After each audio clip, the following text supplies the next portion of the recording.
परसों रघुनाथपुर में आया था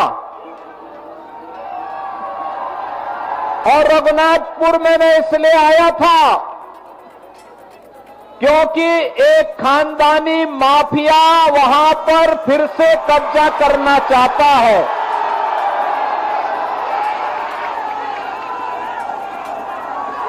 उत्तर प्रदेश में तो हमने बुलडोजर से रौंद रौंद करके इन माफियाओं की कचमूर निकाल करके उत्तर प्रदेश की धरती से जहन्नुम के रास्ते उनके खोल दिए हैं।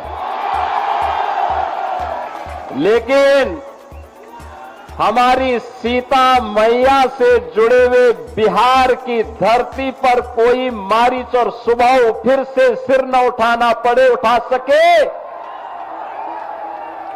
लेकिन जब मैं उस दिन आ रहा था तो बड़ी बारिश शुरू हो गई थी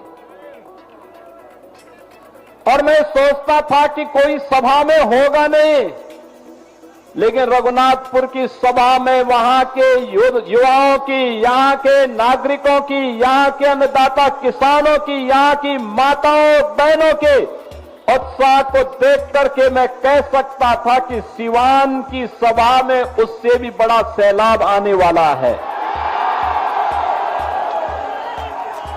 और मुझे विश्वास था।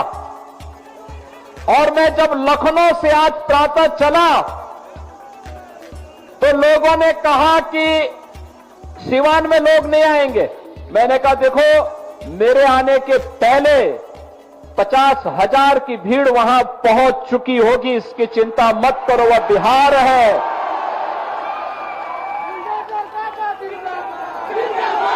ये छोटे मोटे आंधी तूफानों से कोई बिहार के वासियों से टकरा नहीं सकता है।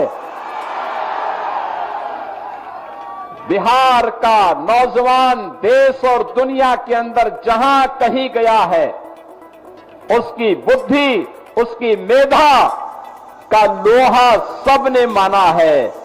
लेकिन अब समय आ गया है, समय आ गया है। पिछले 20 वर्ष में नीतीश बाबू के नेतृत्व में सुशासन की जो नींव मजबूत हुई है, उस पर बिहार की मेधा और बिहार की बुद्धि के बल पर एक सुदृढ़ भवन का निर्माण करना है जो विकसित बिहार के निर्माण में योगदान दे सके। और इसके लिए आपका आह्वान करने के लिए आज मैं वापस यहां पर आपके बीच आया हूं। जिन लोगों ने बिहार के सामने पहचान का संकट खड़ा किया था, जिन लोगों के कारण सिवानवासी भय और दहशत के माहौल में जीने के लिए मजबूर हुए थे, उन लोगों को दोबारा बिहार में वापस आने नहीं देना है, किसी भी हालत में नहीं आने देना है। ये लड़ाई केवल सत्ता प्राप्त करने की लड़ाई नहीं, बिहार की अस्मिता की लड़ाई है।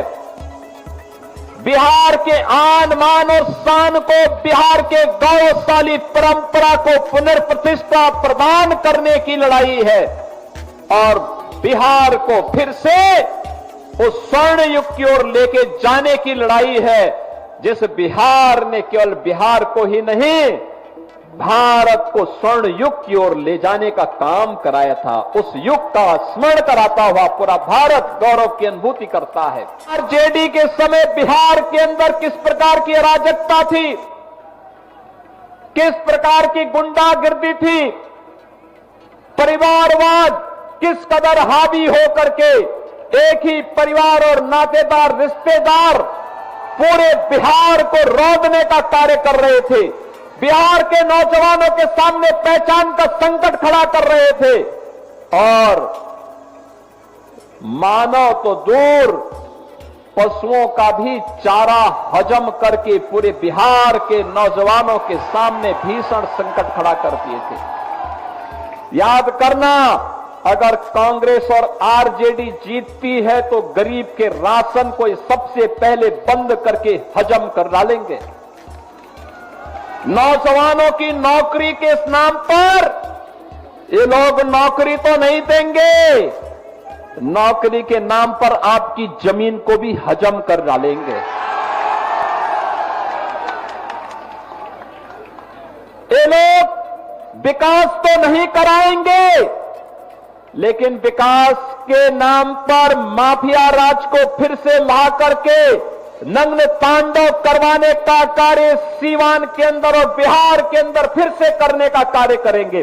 उत्तर प्रदेश के अंदर हर पेशेवर अपराधी और माफिया समाजवादी पार्टी का शागिर्द है, ऐसे ही बिहार के अंदर भी हर पेशेवर माफिया और अपराधी आरजेडी और कांग्रेस का शागिर्द है। इनको पनपने नहीं देना है, कतई पनपने नहीं देना है, आगे नहीं बढ़ने देना है, क्योंकि आप इनको जब भी आगे बढ़ने का अवसर देंगे, बहनों और भाइयों, ये गरीब के हक पे डकैती डालेंगे। बहन और बेटियों की सुरक्षा पर ये लोग सेंध लगाएंगे। माफिया राज यूपी का समाप्त करेंगे, दंगे फसाद समाप्त करेंगे। बहनों और भाइयों, 8.5 वर्ष में एक भी दंगा नहीं हुआ, और अगर किसी ने दंगा करने का साहस किया तो उसको तो जेल के अंदर ठोसा ही, उनकी पूरी प्रॉपर्टी भी कब्जे में लेकर के गरीबों के आवास बना दिए गए। अब यूपी में दंगा नहीं, सब चंगा है। अब यूपी में दंगा नहीं कर सकता कोई।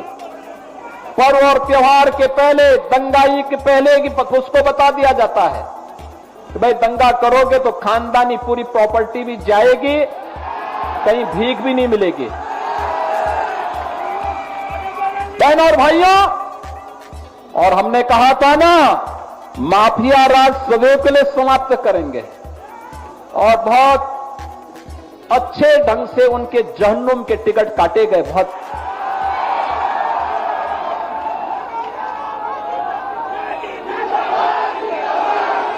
बिहार उस दिशा में आगे बढ़ रहा है, और मैं कह सकता हूं कि सीवान की सभा को भारी बरसात के बावजूद मैं कह सकता हूं कि सीवान की जनता ने तय कर दिया है कि सीवान के साथ साथ जितनी भी हमारी विधानसभाएं हैं, दरोदा है, बढ़हरिया है और अन्य 8 विधानसभाओं में एनडीए का परचम लहराएगा। इंडी गठबंधन गर्त में जाएगा। इनका झूठ और फरेब अब नहीं चलने वाला है।